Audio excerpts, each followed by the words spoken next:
ગરીબી, તેનો અર્થ, તેના પ્રકારો, તેના નિર્દેશકો વિશે આજે આપણે ચર્ચા કરીશું. મિત્રો, પંચતંત્રમાં એક ખૂબ સરસ વાત કહી છે કે ગરીબી કરતા મરણ સારું, કારણ કે ગરીબી તમને સમાનભેર જીવન જીવા દેતી નથી અને વિશ્વના ખૂબ મોટા પ્રમાણમાં ગરીબોની સંખ્યા ભારતમાં વસે છે અને તે લોકો ગરીબી રેખાની નીચે જીવે છે, જે પોતાની પ્રાથમિક જરૂરિયાતો પણ સારી રીતે સંતોષી શકતા નથી. ભારતની એક પ્રમુખ આર્થિક સમસ્યા, જે આપણે ભારતીય અર્થતંત્રમાં પેપર નંબર BECC 111માં આપણે ચર્ચા કરીશું. ગરીબી પછી આપણે બેરોજગારી, જનસંખ્યા વૃદ્ધિ અને બીજા એવા સળગતા પ્રશ્નોને સ્પર્શીશું, જે ભારતીય અર્થતંત્રની પ્રમુખ સમસ્યાઓ છે. આજનો યુથ અને આવનારી પેઢી આ સમસ્યાઓથી વાકેફ થાય અને દેશના આર્થિક વિકાસમાં આ સમસ્યાઓને કેવી રીતે ઘટાડી શકાય અને પોતાનો ફાળો આપી શકાય, તે માટે સજાગ બને, તે હેતુ આ અભ્યાસક્રમનો છે, જેના કારણે આ આર્થિક સમસ્યાઓ અને આ ઉકેલ માંગી લેતા પ્રશ્નો એ આ અભ્યાસક્રમમાં સામેલ કરવામાં આવ્યા છે. મિત્રો, વિશ્વમાં સૌથી વધારે ગરીબી રેખા નીચે જીવતી વસ્તીના પ્રમાણમાં ભારત પણ એક એવો દેશ છે જેમાં ખૂબ મોટી સંખ્યામાં લોકો ગરીબી રેખાની નીચે જીવે છે. હવે ગરીબી રેખા એટલે શું? કે એક એવું વિષચક્ર અને એક એવી નબળી આર્થિક સ્થિતિ જ્યાં વ્યક્તિ પોતાની પ્રાથમિક જરૂરિયાતો પણ સંતોષી શકતો નથી. એટલે કે સરકાર દ્વારા નક્કી કરવામાં આવેલા જે ન્યૂનતમ માપદંડ વપરાશ અને આવક માટે કે ખર્ચ માટેના નક્કી કરવામાં આવ્યા હોય અને તેના કરતાં પણ ઓછી આવક જ્યારે વ્યક્તિ પ્રાપ્ત કરતો હોય, ત્યારે તે વ્યક્તિ ગરીબી રેખાની નીચે જીવે છે તેમ કહી શકાય. તો દુનિયામાં મિત્રો 3P એ કોમન પ્રોબ્લેમ છે અને આજનો આ લેઆઉટ છે introduction, definition of poverty line, types of poverty line, indicators of poverty and conclusion. તો સૌથી પહેલા આપણે સમજીએ કે વિશ્વમાં 3 પ્રકારના P એ કોમન પ્રોબ્લેમ છે આ દુનિયાની. P for population, P for pollution and P for poverty. So the 3P are the common problem of the world. One is pollution, one is population, and third P is the poverty. There are 269.3 million people living below the poverty line in India.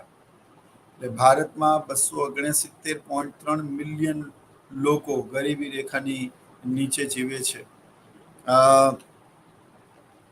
ભારતમાં ગરીબી ની જો વ્યાખ્યા, ગરીબી રેખાની વ્યાખ્યા આપણે સમજીએ તો the estimated minimum level of income needed to secure the necessity of basic life in India.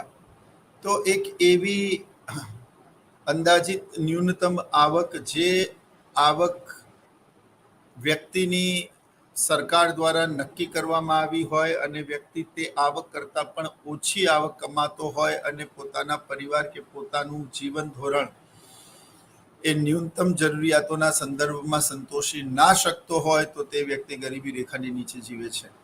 In India, the poverty line is estimated by the multiplying the prices of the physical quantities like food, clothing, footwear, fuel, light, education, etc. ભારતમાં આ ગરીબી રેખા નો જે ખ્યાલ છે, જે ન્યૂનતમ આવક નક્કી કરવામાં આવી, તે કઈ કઈ બાબતોને ધ્યાનમાં રાખીને કરવામાં આવી, અથવા તો કઈ કઈ બાબતો એવી છે જે બાબતો ને ધ્યાનમાં રાખીને એને પ્રાથમિક જરૂરિયાતો ગણવામાં આવી અને તેના માટે આટલું ખર્ચ કરવું પડે ને તે ખર્ચ પણ વ્યક્તિ ના કરી શકતો હોય અથવા તેટલી આવક પણ વ્યક્તિ જો ના કમાતો હોય તો તે ગરીબી રેખાની નીચે જીવે છે તેમ કહેવાય. તો તેમાં ખોરાક છે, રોટી, કપડા, મકાન એટલે ખોરાક, કાપડની વપરાશ, રહેઠાણ, પીવાનું શુદ્ધ પાણી, ફ્યુલ એટલે ઈંધણ, પછી વ્યક્તિ લાઇટ બિલ ભરી શકે છે કે નહીં, એની પાસે એ જરૂરિયાત છે કે નહીં, શિક્ષણ, સ્વાસ્થ્ય, આ બધા જે પેરામીટર્સ છે એ ન્યૂનતમ રીતે સંતોષવા માટે જે ઓછામાં ઓછી આવક વ્યક્તિએ કમાવી જોઈએ અથવા તેટલું ખર્ચ વ્યક્તિ કરી શકે પોતાની જાત પાછળ, તેટલા રૂપિયા પૈસા તેની પાસે હોય, અને જો વ્યક્તિ તે ન્યૂનતમ ખર્ચ પણ પોતાની જાત પાછળ ન કરી શકે, પોતાના પરિવાર પાછળ ન કરી શકે, તો વ્યક્તિ ગરીબી રેખાની નીચે જીવે છે. એટલે પોવર્ટી લાઇનમાં ગરીબી રેખાની ઉપર, ગરીબી રેખા પર અને ગરીબી રેખાની નીચે એવા 3 ખ્યાલો છે.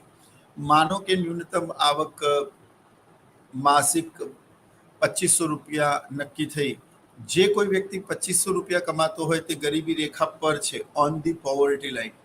જે વ્યક્તિ 2500 કે એના કરતાં વધારે કમાતો હોય તે ગરીબી રેખાની ઉપર છે, અને જે વ્યક્તિ 2500 રૂપિયા માસિકથી પણ ઓછી આવક કમાય છે તે ગરીબી રેખાની નીચે છે. આમ તેના સંદર્ભમાં 3 ખ્યાલો છે: on the poverty line, below the poverty line and above the poverty line. So here we are discussing the people, those who are living below the poverty line, those who are not capable enough to satisfy their basic and primary needs, which is necessary to survive. And the needs like food, shelter, clothes, health, education, uh, clean drinking water, etc. તો આ જે ન્યૂનતમ જરૂરિયાતો વ્યક્તિ ના સંતોષી શકતો હોય તો તે વ્યક્તિ ગરીબી રેખાની નીચે જીવે છે તેમ કહેવાય મિત્રો. ત્યારબાદ આપણે ગરીબીના ઇન્ડિકેટરની ચર્ચા કરીએ. ખૂબ મહત્વની વાત છે, જેમાં સૌથી પહેલું ક્રાઇટેરિયા ફૂડનું છે. Food, shelter, cloth, health, education, standard of living and others. એમાં સૌથી પહેલા છે ફૂડ. તો મિત્રો, ફૂડ એક બહુ જ મહત્વની નો નિર્દેશક છે. નિર્દેશક એટલે શું? which are known as the indicators of the poverty.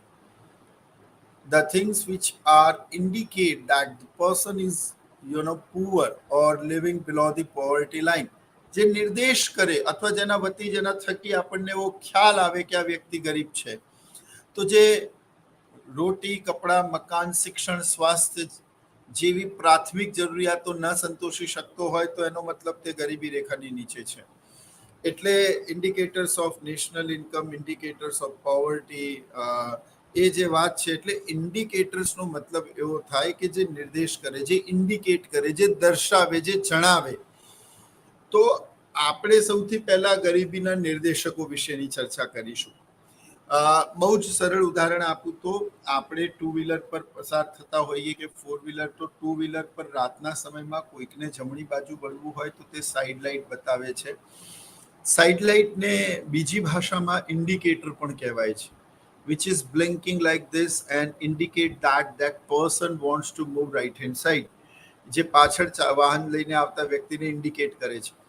એ જ રીતે જે ગરીબી વિશેનો દિશા નિર્દેશ કરે છે, જણાવે કે આ વ્યક્તિના શરીર પર સારા કપડાં નથી, આ વ્યક્તિ કુપોષણનો ભોગ છે અને પર્યાપ્ત ખોરાક મળતું નથી, શિક્ષાનો અભાવ છે, આ વ્યક્તિ પાસે ઘર નથી, પહેરવાના પગમાં ચપ્પલ નથી, આ વ્યક્તિને પીવાનું સ્વચ્છ પાણી મળી નથી રહ્યું, આ વ્યક્તિ બીમાર છે શારીરિક રીતે, તો તે વ્યક્તિ ગરીબી રેખાની નીચે જીવે છે, જેની પાસે પોતાના ઈલાજ માટેના પૈસા નથી. તો આ બધા ઇન્ડિકેટર છે ગરીબીના મિત્રો.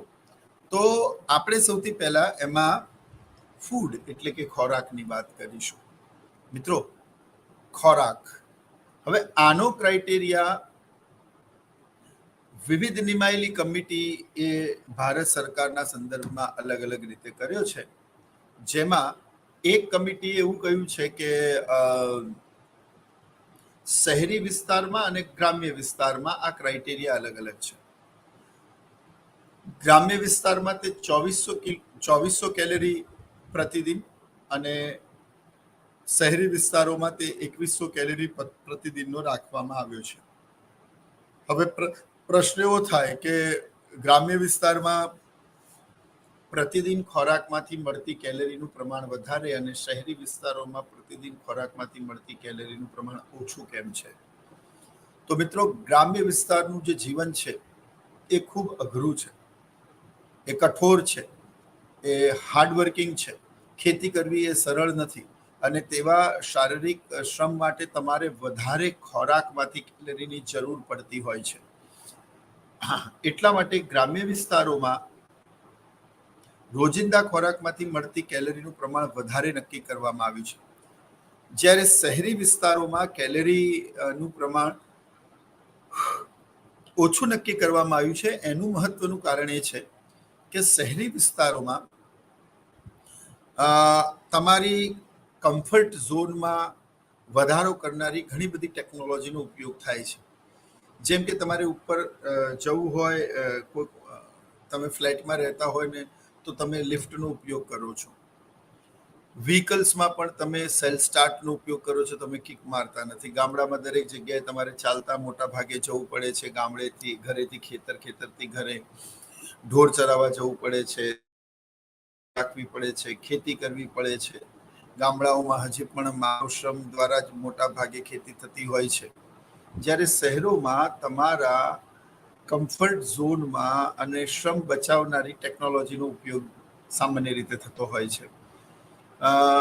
ટ્રાન્સપોર્ટેશનના સાધનો, તમારું વ્હીકલ, બસ, મેટ્રો, જેના કારણે તમારો ઘણો બધો ન કેવલ સમય બચે છે પણ એનર્જી પણ બચે છે.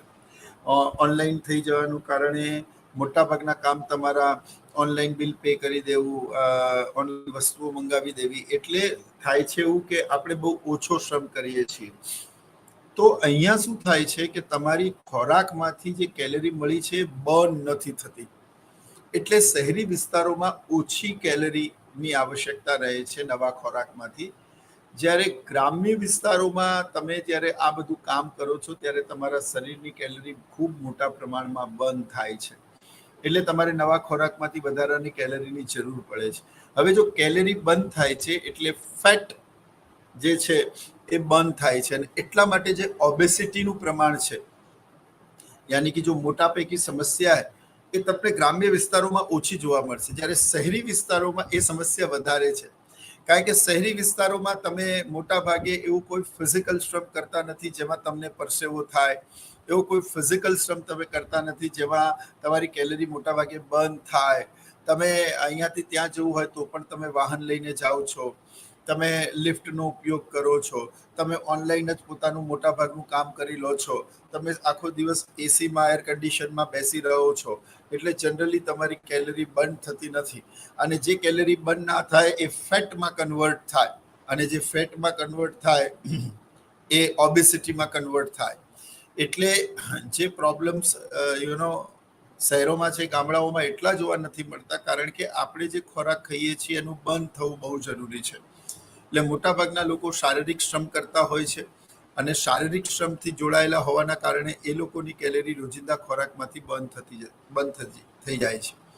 મારો બીજો પ્રશ્ન એ છે મિત્રો કે કેલરીનું જે પ્રમાણ ગ્રામ્ય અને શહેરી વિસ્તારોમાં નક્કી કરવામાં આવ્યું, તે જ રીતે હું તમને એમ કહું કે કેલરી એ ખોરાકમાંથી મળતી ઉર્જા છે, ઉષ્મા છે, ગરમી છે, જે આપણને શારીરિક કાર્ય કરવાની શક્તિ આપે છે. કેલરીના અભાવના કારણે આપણા શરીરમાંથી એનર્જી ના હોય ને આપણે કોઈ પણ કામ કરી શકીએ નહીં. મારો પ્રશ્ન એ છે કે જે રીતે ગ્રામ્ય અને શહેરી વિસ્તારોમાં કેલરીનું પ્રમાણ અલગ અલગ છે, એ જ રીતે વિશ્વની ભૌગોલિક પરિકલ્પનાને આપણે જો સમજીએ તો વિશ્વમાં ઘણી બધી જગ્યાએ ઠંડા પ્રદેશો છે, ઘણી બધી જગ્યાએ ગરમ પ્રદેશો છે.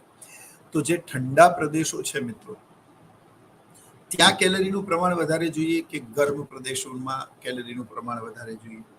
તો તમે તાત્કાલિક મને એવો જવાબ આપશો કે ઠંડા પ્રદેશોમાં કેલરીનું પ્રમાણ વધારે જોઈએ, પણ આ જવાબ ખોટો છે. કારણ કે ઠંડા પ્રદેશોમાં આપણે જે કંઈ પણ શારીરિક કાર્ય કરીએ છીએ એમાં આપણને સ્વેટિંગ થતું નથી ને આપણી કેલરી એટલી જલ્દી બર્ન થતી નથી. એટલા માટે શિયાળામાં જ્યારે તમે દોડો છો તો તમને થાક ઓછો લાગે છે. મોટાભાગના લોકો જીમ અને એક્સરસાઇઝ શિયાળામાં અને સવારના સમયમાં કરે છે. એ જ વ્યક્તિ જો બપોરના ભર તડકામાં દોડે તો થોડાક જ સમયમાં એની કેલરી એ બંધ થઈ જાય, ડિહાઇડ્રેટ ફીલ કરે. જ્યારે ગર્મ પ્રદેશોમાં ખૂબ ઝડપથી ગરમી વધારે પડતી હોવાના કારણે એ એબ્ઝોર્બ્સ થઈ જાય છે તમારી કેલરી કોઈ પણ કાર્ય કરવાથી. એટલા માટે નવા ખોરાકમાંથી તમારે વધારે કેલરીની જરૂરિયાત ઊભી થતી હોય છે. એટલે ઠંડા પ્રદેશોમાં કેલરીનું પ્રમાણ ઓછું પણ ગરમ પ્રદેશોમાં કેલરીનું પ્રમાણ વધારે જરૂર પડતી હોય છે. તમે જુઓ છો આજકાલ આપણા દેશમાં જ્યારે આઈપીએલની સિઝન ચાલે છે ત્યારે ઘણા બધા વિદેશી ખેલાડીઓ માત્ર 20 ઓવરની મેચ, અને એ પણ સાંજના સમયમાં 7-7:30 શરૂ થાય, તેમ છતાં પણ એ 20-25-30 રન મારે, તેમ છતાં પણ એ લોકોની ટી શર્ટ્સ આખી પરસેવેથી રેબઝેબ થઈ ગઈ હોય, અને હેલ્મેટ દબાવે તો એમાંથી પરસેવો નીતરતો હોય. એટલે એ લોકોની બોડીમાંથી એટલું બધું પાણી નીકળી ગયું હોય, ડિહાઇડ્રેટ ફીલ કરતા હોય, એ પણ સાંજના સમયમાં. તો વિચાર કરો કે એ લોકોને દિવસે રમાડીએ તો કેટલી બધી શારીરિક કેલરી એ લોકોની ખોરાકમાંથી બંધ થઈ જાય. અને એટલા જ માટે they are in a very discomfort zone while they are playing in the subcontinent like India and this the Sri Lanka and the Pakistan as well as the Bangladesh having a such type of the same climate. અને એટલા માટે અહીંયા રમવું Australian, ઇંગ્લેન્ડના, ન્યુઝીલેન્ડના ખેલાડીઓ માટે એટલું સહેલું હોતું નથી. તો વાત એમ છે કે ગર્મ પ્રદેશોમાં કેલરી ખૂબ સરળતાથી, હવે અહીંયા 20-25 રન કરીને 30 રન કરીને પણ એ લોકો ડિહાઇડ્રેટ ફીલ કરે છે. જ્યારે ઇંગ્લેન્ડમાં મેચ ચાલતી હોય, ન્યુઝીલેન્ડમાં મેચ ચાલતી હોય, તો એ લોકો સેન્ચુરી માર્યા પછી પણ they are feeling fresh, refresh. એ લોકોને કોઈ પ્રોબ્લેમ હોતી નથી અને એ લોકોને એટલો થાક લાગતો નથી. પણ વેધર અને ક્લાઇમેટ બહુ જ મહત્વની ભૂમિકા ભજવે છે.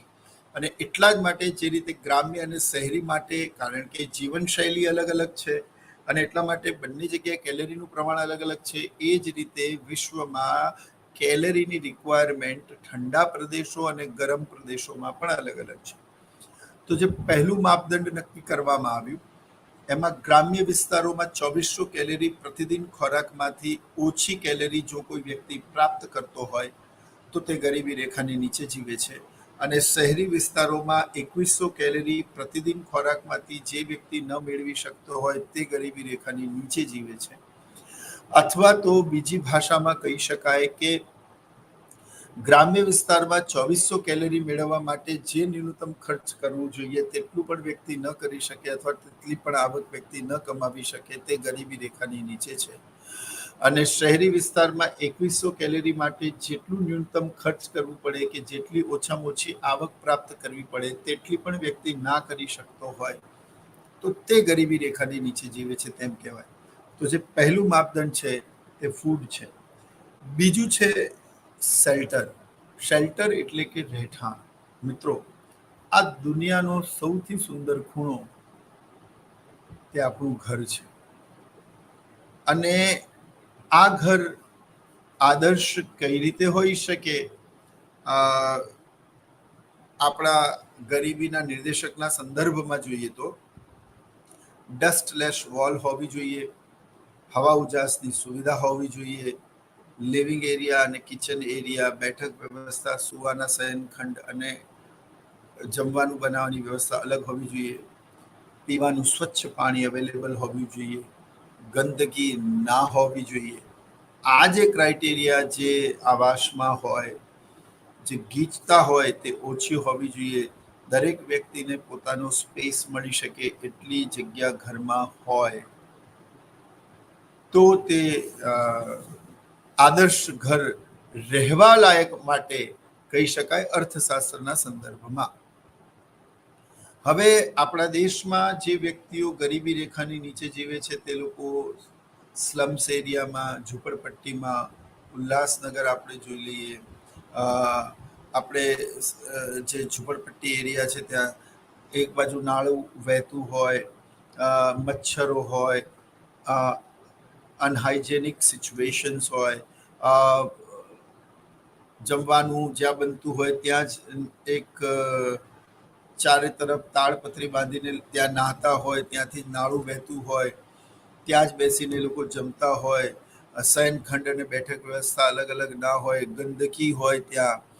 તો આનો અર્થ એ થયો હવા ઉજાસ ના હોય, સનલાઇટ અંદર ના આવતી હોય, દરવાજાની સામે વિન્ડ હોય તો જેથી એક બાજુથી હવા આવે બીજી બાજુથી પસાર થાય, એટલે તમારા ત્યાં એર વેન્ટિલેશન જો પ્રોપર હોય તો સારું. પણ જો એ પણ ન હોય, એટલે કે એર વેન્ટિલેશન ના હોય, હવા ઉજાસ ના હોય, ડસ્ટલેસ વોલ ના હોય, પીવાનું સ્વચ્છ પાણી ના અવેલેબલ થતું હોય, આરોની સુવિધા ના હોય,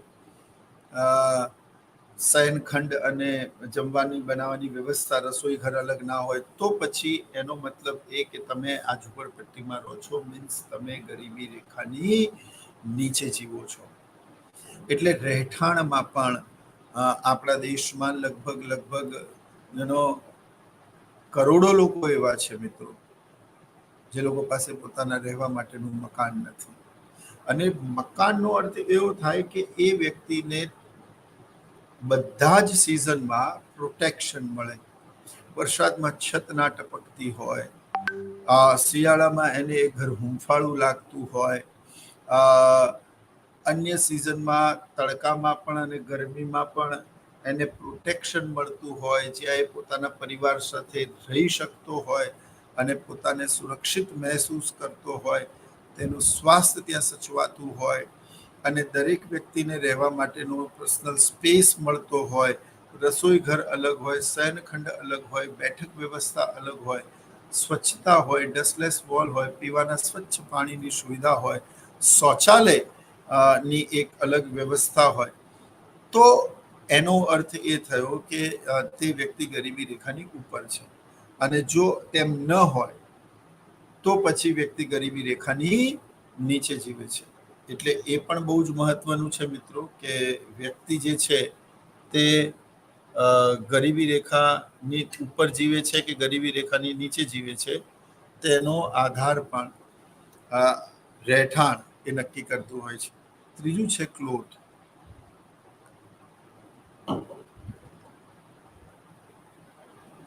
કાપડની વપરાશ બહુ ઇન્ટરેસ્ટિંગ પણ બહુ મહત્વનું નિર્દેશક છે.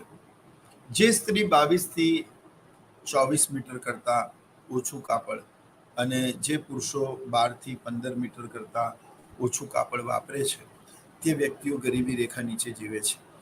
અથવા તો આ કાપડ વપરાશ કરવા માટે જે ન્યૂનતમ આવક જોઈએ, અથવા આ કાપડ હોવા માટે જે ન્યૂનતમ ખર્ચ કરવું પડે તે વ્યક્તિ ના કરી શકતો હોય, તેટલી આવક વ્યક્તિ ના કમાવી શકતો હોય, તો તે વ્યક્તિ ગરીબી રેખાની નીચે જીવે છે. મહત્વનું નિર્દેશક છે. મેં એટલા માટે કહ્યું, કદાચ તમારા ઝહેનમાં એવો પ્રશ્ન થાય કે કદાચ ગરીબ વ્યક્તિ તો ગરીબ સ્ત્રી તો પણ સાડી પહેરે છે અને એના શરીર પર એટલા કપડાં હોય છે, પણ ધનિકો કદાચ અને આધુનિક લોકો ઓછા કપડાં શરીર પર પહેરે છે. When we are talking about the western world, so એ લોકો મુક્ત જીવન જીવે છે અને એ લોકો કદાચ ટૂંકા વસ્ત્રો પહેરે છે. તમે એવું કહો કે આ ટૂંકા વસ્ત્રો પહેરનારા વ્યક્તિ એ ગરીબ છે, તો તન પર કેટલા કપડાં છે એ મહત્વનું નથી. આપના વોર્ડરોબમાં કેટલા કપડાં છે. એક શિયાળો આવે તો તમારી પાસે અલગ અલગ જેકેટ્સ હોય અને એ બહુ જ વોર્મ હોય. તમારી પાસે ઘરમાં બ્લેન્કેટ હોય, સ્વેટર હોય, ઊની વસ્ત્રો હોય. જ્યારે ગરીબ વ્યક્તિ એક જ સ્વેટરમાં આખું શિયાળું કાઢી દેતો હોય છે, અને તે સ્વેટર પણ વેલ ઇનફ હોતું નથી તેને ઠંડીથી રક્ષણ આપવા માટે. ફાટેલું હોય, મેલું હોય, અનહાઇજેનિક હોય, અને એ બદલતો ના હોય, આખું શિયાળું એમાં કાઢી દે. જ્યારે એક વ્યક્તિ રોજે રોજ નવા જેકેટ્સ અને સ્વેટર પહેરીને જાય. એટલે તમારા તન પર કેટલા કપડાં છે એના કરતાં વોર્ડરોબમાં કેટલા કપડાં છે અને તમે એનો કેટલો ઉપયોગ કરો છો, ઋતુ વાઇઝ તમને એ કાપડ સર્ટેન ઋતુ સામે રક્ષણ આપે છે કે નહીં, અને એના અનુરૂપ તમે પહેરો છો કે નહીં. ચોમાસું આવે છે તો તમારી પાસે રેનકોટ હોય, તમારી પાસે છત્રી હોય. ગરીબ એમ જ ક્યાંક આશ્રય લઈને એ વરસાદથી બચવા અથવા તો એ પલળતા પણ કામ કરતો હોય, એની પાસે રેનકોટ ના હોય, છત્રી ના હોય. તો તમારા તન પર કેટલા કપડાં છે એ મહત્વનું નથી, પણ તમારી પાસે વોર્ડરોબમાં કેટલું કલેક્શન છે એ મહત્વનું છે. એટલે જે સ્ત્રી 22 થી 24 મીટર કરતા ઓછું કાપડ સરેરાશ ઉપયોગ કરે છે, અને જે પુરુષો 12 થી 15 કે 14 થી 15 મીટર કરતા ઓછું કાપડ વાપરે છે સરેરાશ, એ લોકો ગરીબી રેખાની નીચે જીવે છે તેમ કહેવાય. ત્યાર પછી છે હેલ્થ. બહુ જ મહત્વનું નિર્દેશક છે. હેલ્થથી કેવી રીતે ખબર પડે કે કોઈ વ્યક્તિ ગરીબ છે કે નથી? તો હેલ્થથી સૌથી પહેલા કુપોષણ, જનસંખ્યાનો કેટલો ભાગ કુપોષિત છે, જેમને પર્યાપ્ત બેલેન્સ ડાયટ નથી મળતો અથવા રોજિંદા ખોરાકમાંથી એમને પર્યાપ્ત કેલરી નથી મળતી. પછી સરેરાશ આયુષ્ય. સરેરાશ આયુષ્યમાં જે ગરીબ લોકો છે, ગરીબ દેશો છે, ત્યાં લોકોનું સરેરાશ આયુષ્ય નીચું હોય. રીતે કે આપણે Uganda, Chad, Ethiopia, Somalia, Nigeria, Latin અમેરિકાના અમુક દેશો આપણે જોઈ લઈએ, સાઉથ એશિયાના અમુક દેશો આપણે લોકો જોઈ લઈએ, ત્યાં સરેરાશ આયુષ્ય ખૂબ નીચું છે. એટલે કે સરેરાશ આયુષ્ય નીચું છે તો ત્યાં ગરીબી વધારે છે. જ્યારે આપણે નોર્વેની વાત કરીએ, સ્વીડનની વાત કરીએ, સ્વિટ્ઝરલેન્ડની વાત કરીએ, જાપાનની વાત કરીએ, અમેરિકાની વાત કરીએ, કેનેડાની વાત કરીએ, ઓસ્ટ્રેલિયાની વાત કરીએ, તો ત્યાં લોકોનું લોંગેવિટી, એવરેજ એજ ખૂબ વધારે છે. આનો અર્થ એ થયો કે તે લોકોએ પર્યાપ્ત ખોરાક લીધું છે, પોતાના શરીરની સાચવણી કરી છે, પ્રદૂષણ મુક્ત એન્વાયરમેન્ટમાં તે લોકો રહ્યા છે, અને એટલે એ લોકોને મેડિકલ સુવિધાઓ પર્યાપ્ત માત્રામાં મળી છે, અને એ લોકોનું ઇમ્યુન સિસ્ટમ સારું છે, ને એટલા માટે એ લોકો સ્વસ્થ જીવન લાંબા સમય સુધી જીવે છે. તો આ વાત પણ એટલી જ મહત્વની છે કે તમારું સ્વાસ્થ્ય કેટલું છે. જેમ કે અમેરિકા છે, નોર્વે છે, સ્વિટ્ઝરલેન્ડ છે, એવા ઘણા બધા દેશોમાં હવે લોંગેવિટી અને એવરેજ એજ ઓલમોસ્ટ 88+ અને 90+ થઈ ગઈ છે. જ્યારે ઇથોપિયા, ચાડ એવા બધા દેશોમાં આજે પણ એ 50ની નીચે છે, યુગાન્ડા જેવા દેશોમાં. તો જ્યાં સરેરાશ આયુષ્ય સ્ત્રી અને પુરુષ બંનેમાં લાંબુ હોય અને એ લોકો સ્વસ્થ જીવન જીવતા હોય, ઇવન એક સર્ટેન એજ સુધી, van we are talking about the country like India, you know what, આપણે 55-60 થઈ ગયા હોય એટલે પગમાં દુખાવો રહેતો હોય, બ્લડ પ્રેશર ચોક્કસ હોય, ઢીચણમાં પ્રોબ્લેમના કારણે બહુ ચાલી ના શકાતું હોય, ડાયાબિટીક પેશન્ટ હોય, એક સર્ટેન લાઈફ ના જીવી શકતા હોય. And when we are talking about the country like USA or Europe, where there is a quote that the life is start from the 50. જીવન તો 50 વર્ષે શરૂ થાય છે ત્યાં. એનો અર્થ એવો થયો કે તે લોકો એટલું સરસ સ્વસ્થ જીવન જીવે છે. ત્યાં 51 વર્ષનો વ્યક્તિ પણ વિવિધ પ્રકારની શારીરિક પ્રતિયોગિતાઓમાં ભાગ લે છે. સરસ વોલીબોલમાં નેટની સમકક્ષ ઉછળીને સ્મેશ મારે છે. જ્યારે એવું પ્રકારનું physical fitness in the country like south east Asia, Africa અને લેટિન અમેરિકાના દેશોમાં લોકો નથી જોવા મળતું. તો એની પાછળનું કારણ પણ એ છે કે લોંગેવિટી એટલે કે સરેરાશ આયુષ્ય એ ખૂબ ઓછું છે. જો કે આમાં ઘણા અપવાદ પણ છે, પણ આ એક જનરલ વાત છે. એટલે જ્યાં સરેરાશ આયુષ્ય નીચું હોય ત્યાં ગરીબીનું પ્રમાણ વધારે રહેવાનું, જ્યાં સરેરાશ આયુષ્ય ઊંચું હોય ત્યાં ગરીબીનું પ્રમાણ ઓછું રહેવાનું. હવે આમાં જ એક બીજો પણ મુદ્દો છે જેને આપણે બાળ મૃત્યુ દર કહીએ છીએ. દર 1000ની વસ્તીએ એક વર્ષમાં 1 વર્ષનું આયુષ્ય પૂરું કર્યા પહેલા મૃત્યુ પામતા બાળકોના પ્રમાણને આપણે બાળ મૃત્યુ દર કહીએ છીએ. Number of child died before completing a 1 year on 1,000 number of population in a particular period of time, it is called infant mortality rate, or we can say child death rate. તો જે ગરીબ દેશો છે ત્યાં દર 1000ની વસ્તીએ 1 વર્ષનું આયુષ્ય પૂરું કર્યા પહેલા મૃત્યુ પામતા બાળકોનું પ્રમાણ ખૂબ વધારે જોવા મળે. જે ગરીબ દેશો છે એમાં ખૂબ વધારે બાળકો 1 વર્ષનું આયુષ્ય પૂરું કર્યા. જ્યારે જે ધનિક દેશો છે, જે વિકસિત દેશો છે, જ્યાં સ્વાસ્થ્યની સુવિધાઓ ખૂબ સરસ છે, ત્યાં બાળક જન્મ્યા પછી મરશે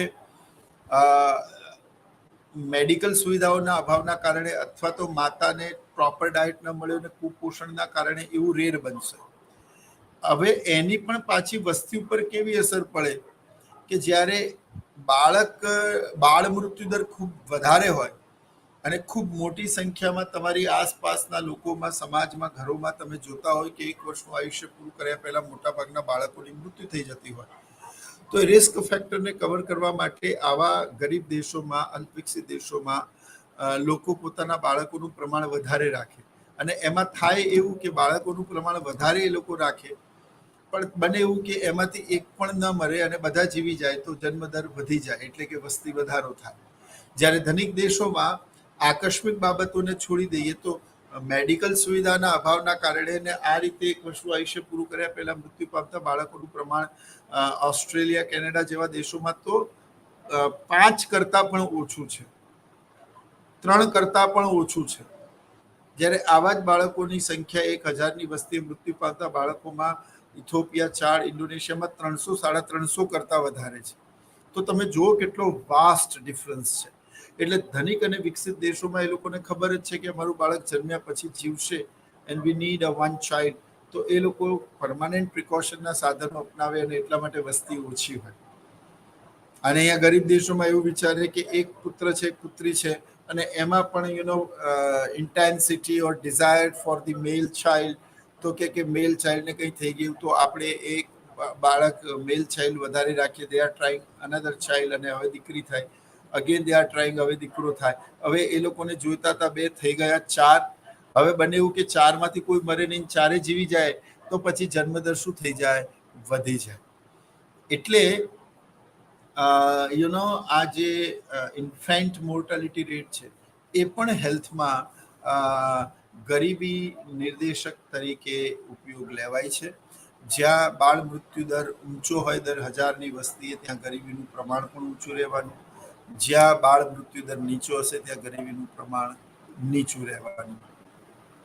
તો આ હેલ્થ થઈ ગયું. પછી આવે છે એજ્યુકેશન.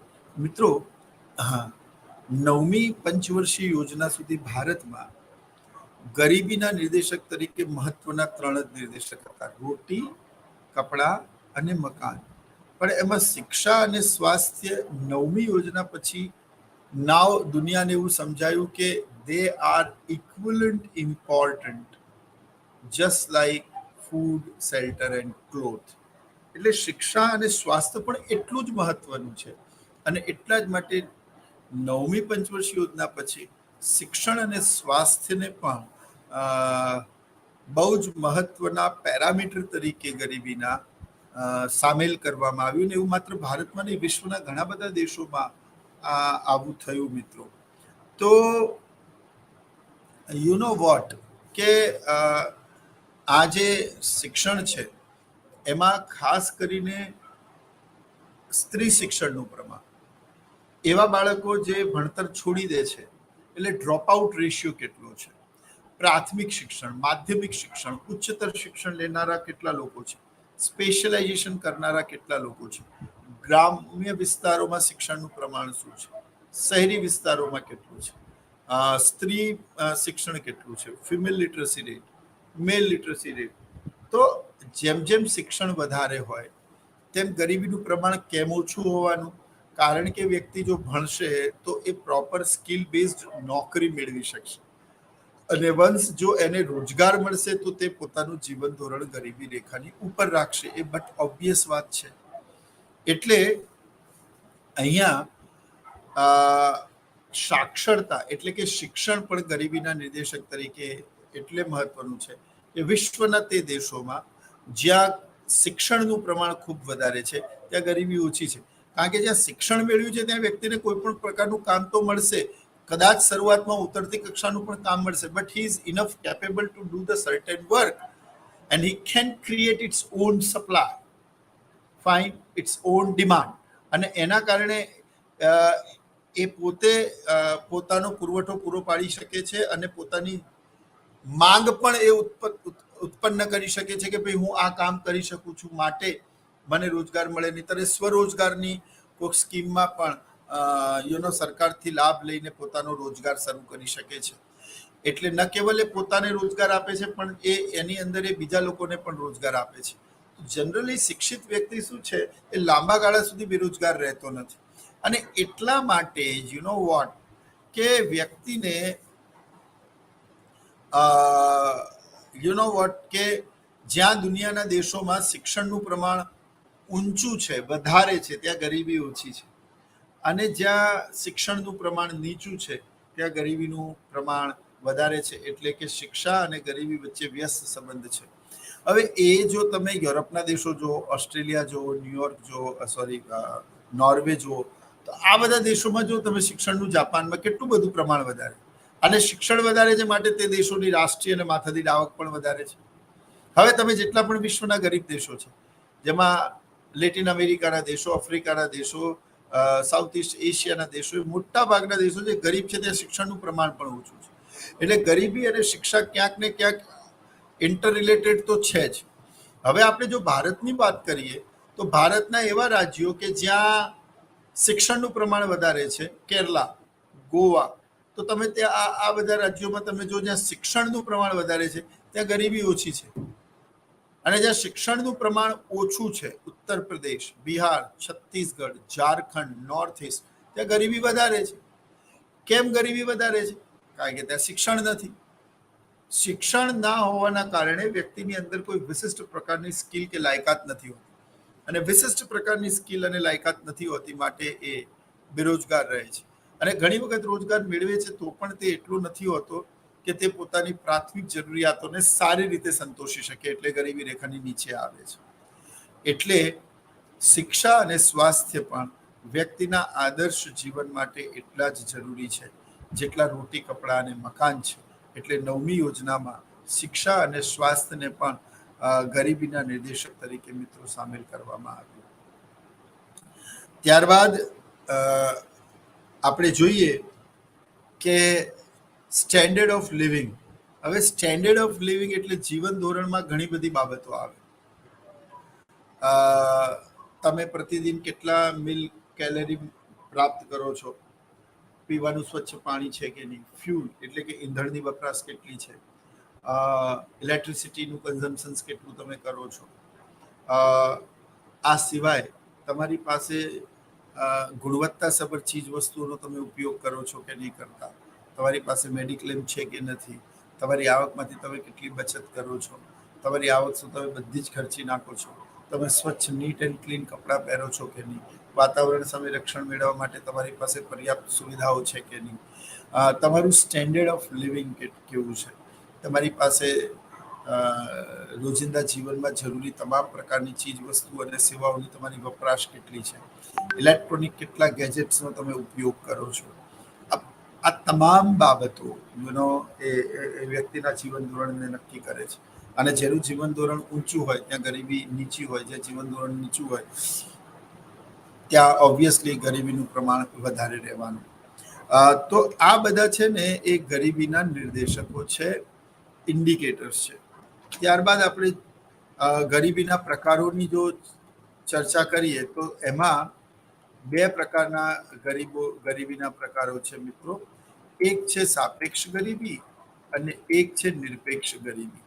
હવે સાપેક્ષ ગરીબી કોને કહેવાય અને નિરપેક્ષ ગરીબી કોને કહેવાય એની પણ ચર્ચા આપણે લોકો કરી લઈએ. તો મિત્રો સાપેક્ષ ગરીબી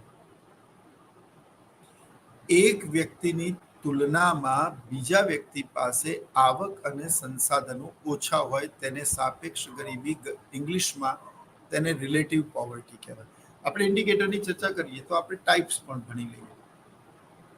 એટલે આ એક તુલનાત્મક ખ્યાલ છે, અને તુલનાત્મક ખ્યાલ હોવાના કારણે આમાં 2 વ્યક્તિઓનું કમ્પેરિઝન થાય. હવે હું આપને એમ કહું કે મિસ્ટર એની આવક 1.5 લાખ રૂપિયા છે, મિસ્ટર બીની આવક 1,20,000 છે, મિસ્ટર સીની આવક 1 લાખ રૂપિયા છે, અને મિસ્ટર ડીની આવક 80,000 રૂપિયા છે. વાર્ષિક ગણી લઈએ, કોઈ વાંધો નહીં. હવે અહીંયા એ વ્યક્તિ કરતા બી વ્યક્તિ, બી વ્યક્તિ કરતા સી વ્યક્તિ અને સી વ્યક્તિ કરતા ડી વ્યક્તિ ગરીબ છે. પણ અહીંયા કોઈ પણ ગરીબ એવો નથી કે જે પોતાની પ્રાથમિક જરૂરિયાતો પણ સંતોષી ના શકતો હોય. એટલે મહિને 8-10 હજાર કમાનાર વ્યક્તિ પોતાની પ્રાથમિક જરૂરિયાતો સારી રીતે સંતોષી જ શકતો હોય. તો હું એમ કહું કે એક વ્યક્તિ પાસે 5 કાર છે, બી વ્યક્તિ પાસે 3 કાર છે, સી વ્યક્તિ પાસે 2 કાર છે, ડી વ્યક્તિ પાસે 1 કાર છે. તો 5 કાર વાળા એ કરતા 3 કાર વાળો બી ગરીબ છે, 3 કાર વાળા કરતા 2 મોટરસાયકલ અથવા તો વ્હીકલ ધરાવતો વ્યક્તિ ગરીબ છે, અને એના કરતા માત્ર એક જ ફોર વ્હીલ કે ટુ વ્હીલ જે બી હોય એ ધરાવતો વ્યક્તિ ગરીબ છે. પણ અહીંયા કોઈ ગરીબ એવો નથી કે જે પોતાની પ્રાથમિક જરૂરિયાતો પણ સારી રીતે ન સંતોષી શકાય. everyone are capable, but to satisfy their basic need. But this is a comparative concept. આ એક તુલનાત્મક ખ્યાલ છે. આનો અર્થ એ થયો કે જ્યાં આવકની અસમાનતા વધારે હોય ને રાષ્ટ્રીય આવકની ખૂબ જ અસમાન રીતે વહેંચણી થયેલી હોય તે વિસ્તારોમાં આ ગરીબી વધારે જોવા મળે. અને એટલા જ માટે ગ્રામ્ય વિસ્તારો કરતાં શહેરી વિસ્તારોમાં આવી ગરીબી વધારે જોવા મળે. કારણ કે માલિક અને મજૂર વચ્ચેનું અંતર જ્યાં વધારે હોય ત્યાં રિલેટિવ પોવર્ટી રહેવાની. હવે જો મિત્રો કાગડા બધે કાળા જ છે, તમે એવું કહો કે અમેરિકામાં ગરીબી નથી, તો છે, પણ ત્યાં આ પ્રકારની ગરીબી છે. કારણ કે મૂડીવાદી દેશોમાં અસમાનતા હોવી એ સ્વાભાવિક છે. એટલે ત્યાં એક વ્યક્તિની તુલનામાં બીજો વ્યક્તિ ગરીબ છે, ત્યાં રિલેટિવ પોવર્ટી છે, એટલે કે સાપેક્ષ ગરીબી છે. ત્યાં જનરલી એવી ગરીબી નથી જે આપણે બીજો પ્રકાર નિરપેક્ષ ગરીબી એટલે કે એબ્સોલ્યુટ પોવર્ટીનો ભણવાનો છે, જ્યાં વ્યક્તિ પોતાની પ્રાથમિક જરૂરિયાતો પણ ન સંતોષી શકતો હોય. રોટી, કપડાં, મકાન, શિક્ષા અને સ્વાસ્થ્ય માટે સરકાર દ્વારા ન્યૂનતમ જે ખર્ચ નક્કી કરવામાં આવે તે પણ વ્યક્તિ જો પોતે ન પ્રાપ્ત કરી શકતો હોય તો તે વ્યક્તિ ગરીબી રેખાની નીચે જીવે છે. અમેરિકામાં આવી ગરીબી નથી હોતી, પણ રાષ્ટ્રીય આવકની અસમાન વહેંચણી થવાના કારણે તુલનાત્મક રીતે એક વ્યક્તિ બીજા વ્યક્તિ કરતા ગરીબ હોય છે, તો તે વ્યક્તિઓ ગરીબ છે. એટલે આપણે જોઈએ કે ગામડાઓ કરતાં શહેરોમાં ગરીબીનું પ્રમાણ વધારે જોવા મળે છે. કારણ કે શહેરોમાં રાષ્ટ્રીય આવકની વધારે અસમાન વહેંચણી થયેલી હોય. એક માલિક હોય, બીજો મજૂર હોય. માલિક બંગલામાં અને વૈભવ વિલાસી જીવન જીવતો હોય, જ્યારે મજૂર છે એ અભાવની પરિસ્થિતિમાં જીવતો હોય, પણ એ સદંતર અભાવ ના હોય. એનું પોતાનું કામ ચલાવ ઘર હોય, એ પોતાનું ના હોય તો ભાડેથી પણ રહેતો હોય, એ ભાડું ભરી શકતો હોય, એ પોતાના બાળકોને ભણાવી શકતો હોય. બહુ મોંઘા સ્કૂલમાં નહીં તો એ સાધારણ સ્કૂલમાં પણ એ એમને શિક્ષણ આપી શકતો હોય, સરકારી શાળાઓમાં ભણાવતો હોય. તે રોટી, કપડાં, મકાન જેવી પ્રાથમિક સુવિધાઓને બહુ સર્ટેન વેમાં એફોર્ડ ના કરી શકે તો કંઈ નહીં, પણ એક નિશ્ચિત રૂપમાં ન્યૂનતમ ધોરણે તો એને સંતોષી શકે છે ગમે તેમ કરીને. તો અહીંયા શું છે, એ વ્યક્તિ એ ગરીબી રેખાની ઉપર છે, પણ એની પાસે સાધનો બીજા વ્યક્તિ કરતા ઓછા છે. એટલે આ સાપેક્ષ ગરીબીનો ખ્યાલ છે.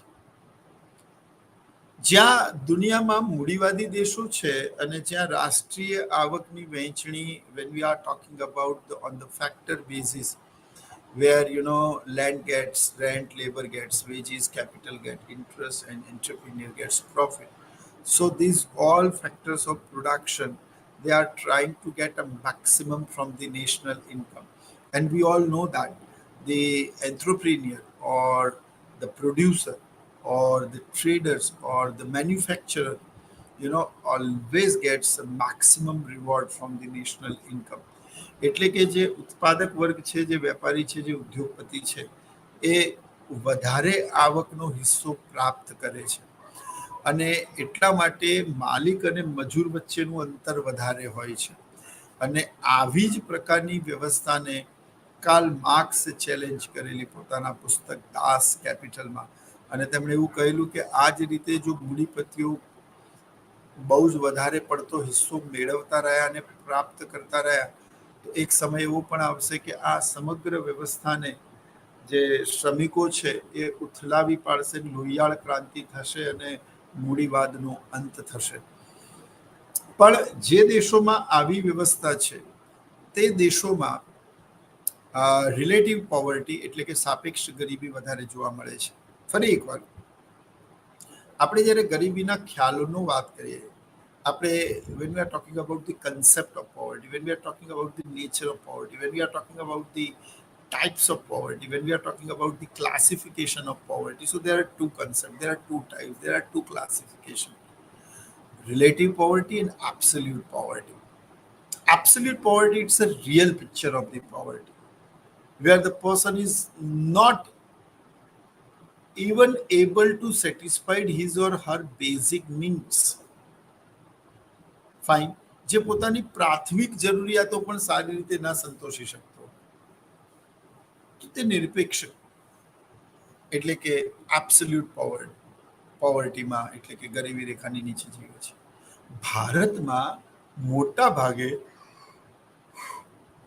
નિરપેક્ષ ગરીબી જોવા મળે છે, જ્યાં સવારે જમવાનું મળ્યું તો સાંજે મળશે કે નહીં એની કોઈ ગેરંટી નથી, જ્યાં ફૂટપાથ એ લોકોની પથારી અને આકાશ એ લોકોની છત છે, એવા લોકો આપણા દેશમાં કરોડોની સંખ્યામાં છે. તો મિત્રો, આ નિરપેક્ષ ગરીબી એટલે કે એબ્સોલ્યુટ પોવર્ટીનું ઉદાહરણ છે, જે સુડાન, નાઇજીરિયા, જામ્બિયા, ઝિમ્બાબ્વે, પછી યુગાન્ડા, આ બધા જે દેશો છે, આ બધા દેશોમાં અત્યંત ગરીબી છે. એ જ રીતે આફ્રિકાના પણ ઘણા બધા, એશિયાના પણ ઘણા બધા દેશો, જ્યાં લોકો, બાંગ્લાદેશ છે, પાકિસ્તાન છે, અફઘાનિસ્તાન છે, ભૂટાન છે, આ બધા દેશોમાં ઘણા બધા દેશો ગરીબી રેખાની ખૂબ નીચે જીવે છે. જે લોકો પાસે પોતાની પ્રાથમિક જરૂરિયાતો સંતોષવા માટેના પણ સાધનો નથી હોતા, પોતાનું પાકું ઘર નથી હોતું, ફૂટપાથ પર સૂતા હોય છે, બધા જ મોસમોથી તેમને સેફટી મળી શકે તેવું ઘર નથી હોતું. રાત્રે સૂતા સૂતા જ્યારે પારો ખૂબ નીચો જાય અને ત્યારે વ્યક્તિનું ઇમ્યુન સિસ્ટમ વીક હોય, કેટલા દિવસથી તેણે ખાધું ના હોય અને તેની ડેથ થઈ ગઈ હોય, સવારે લોકો એવું વિચારે કે આ દારૂ પીને પડ્યો હશે ફૂટપાથ ઉપર, પણ એક ચાની ટપરી લગાવતો વ્યક્તિ જોવે કે સવારથી સાંજ પડી ગઈ, આ વ્યક્તિની અંદર કોઈ મુવમેન્ટ નથી, એને હલાવીને જોવે તો ખબર પડે કે આને તો મરે 3-4 દિવસ થઈ ગયા. It is called poverty. જ્યાં વ્યક્તિ પાસે મેં કહ્યું તેમ फुटपाथ एनी पथारी हो અને जहाँ पे आसमान उसकी छत हो, जहाँ रहने के लिए उसके पास मकान ना हो, अपने तन को ढकने के लिए कपड़े ना हो, सोने का बिस्तर ना हो, पीने का स्वच्छ पानी ना हो, खाने के लिए खुराक ना हो, उसका इम्यून सिस्टम बहुत ही वीक हो, तो તે વ્યક્તિઓ they are the example of the absolute poverty. હવે જે ગરીબ દેશો છે એમાં આ પ્રકારની ગરીબી જોવા મળે છે. જે ધનિક દેશો છે ત્યાં સાપેક્ષ ગરીબી જોવા મળે છે કે એકની વ્યક્તિની તુલનામાં બીજા વ્યક્તિનું ગરીબ હોવું. તે ગરીબ દેશોમાં સાપેક્ષ ગરીબી પણ જોવા મળે છે, પણ એ ગામડા કરતા શહેરોમાં વધારે જોવા મળે છે. ગામડામાં સામાન્ય રીતે એબ્સોલ્યુટ પોવર્ટી જોવા મળે છે, શહેરોમાં એ રિલેટિવ પોવર્ટી જોવા મળે છે. તો ભારત વિશ્વનો એ દેશ છે જ્યાં ખૂબ મોટા પ્રમાણમાં લોકો ગરીબી રેખાની નીચે જીવે છે, અને તે દર વખતેના ઇલેક્શનમાં એક ખૂબ મહત્વનો મુદ્દો હોય છે. ગરીબી નિવારણ માટે સરકાર આ પ્રકારની યોજનાઓ શરૂ કરશે. JRY જવાહર યોજના, NRY નહેરુ રોજગાર યોજના, PRY પ્રાઇમ મિનિસ્ટર રોજગાર યોજના, MG નરેગા, જનધન યોજના, અંત્યોદય કાર્યક્રમ, RLEGP rural landless employment guarantee programme, NREP national rural employment guarantee programme, TRISEM training for rural youth for self employment, food for the work એટલે કામના બદલામાં અનાજની યોજના, પ્રધાનમંત્રી સડક યોજના, પંડિત દીનદયાળ ગ્રામ્ય સ્વર્ણ જયંતિ યોજના. તો આવી કેટલીય યોજનાઓ સરકાર દર વખતે કરે છે. જનધન યોજનામાં એ લોકોના એકાઉન્ટ ખોલીને એ લોકોના એકાઉન્ટમાં સીધા રૂપિયા નાખે છે. આપણે આગળ આ બધી યોજનાઓની ચર્ચા પણ આપણે કરીશું, એની સમીક્ષા પણ કરીશું, ગરીબીના કારણો અને તેના ગરીબી ઘટાડવાના ઉપાયોની પણ ચર્ચા કરીશું. But until and unless if you don't understand the basic concept of the poverty, say for like indicators of the poverty, or we can say what nature or the types of the poverty, we are not able to understand the real scenario of the poverty. અને જ્યાં સુધી તમે એ સમસ્યાને સારી રીતે સમજો જ નહીં તો તમે એને કેવી રીતે યુ નો દૂર કરવામાં પોતાનો ફાળો આપી શકો. તો એકવાર ફરી આપણે જોઈએ મિત્રો, આજે poverty meaning types and indicators એનું ફોર્મેટ હતું introduction, definition of poverty line, types of poverty line, indicators of poverty line and conclusion. There are three P are the common problem of the world, જે દુનિયાના તમામ કોન્ટિનેન્ટમાં જોવા મળે છે એક યા બીજા સ્વરૂપે. P for pollution, P for population and P for poverty. So here we are talking about the P for poverty. There are 269.3 million people living below the poverty line. It's a very huge number. Any definition ma the estimated minimum level of income needed to secure the necessities in India, and if the person is not able to able to earn certain amount, then the person is living below the poverty line. Which are the indicators? તો એના નિર્દેશકો કયા કયા છે? તો food છે, shelter છે, cloth છે, health છે, સ્ટેન્ડર્ડ ઓફ લિવિંગ એટલે ખોરાક, રહેઠાણ, કાપડની વપરાશ, સ્વાસ્થ્ય, શિક્ષણ, જીવન ધોરણ અને અન્ય. તો આ નિર્દેશકો છે. સાપેક્ષ ગરીબી અને નિરપેક્ષ ગરીબી એ મેં જે તમને વાત કરી, relative poverty and absolute poverty, these are the two I mean to say parameters, or we can say the types of the poverty.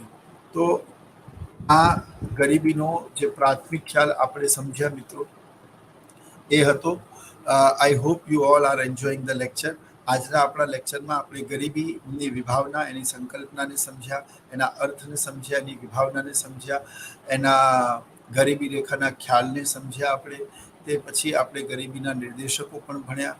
ગરીબીના નિર્દેશકો ભણ્યા પછી આપણે ગરીબીના પ્રકારો, સાપેક્ષ અને નિરપેક્ષ ગરીબીની પણ ચર્ચા કરી. હવેના પછીના લેક્ચરમાં આપણે ગરીબીના કારણો વિશેની ચર્ચા કરીશું. આપણે ગરીબીને કઈ રીતે દૂર કરી શકાય તેના ઉપાયોની ચર્ચા કરીશું.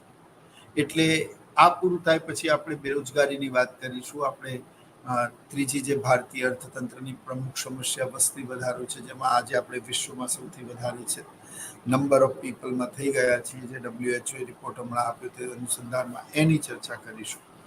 તો મિત્રો, I hope this lecture become a fruitful to you people. આપને ખૂબ મજા આવી હશે. તો આવનારા સંસ્કરણમાં આ જ રીતે અર્થશાસ્ત્રના ખૂબ જ રસપ્રદ ટોપિક સાથે આપણે મળતા રહીશું. ત્યાં સુધી હું ડૉક્ટર વિનોદ મીના સ્વયંપ્રભા ઇગ્નુની આ ચેનલથી રજા લઉં છું. નમસ્કાર એન્ડ જય હિન્દ.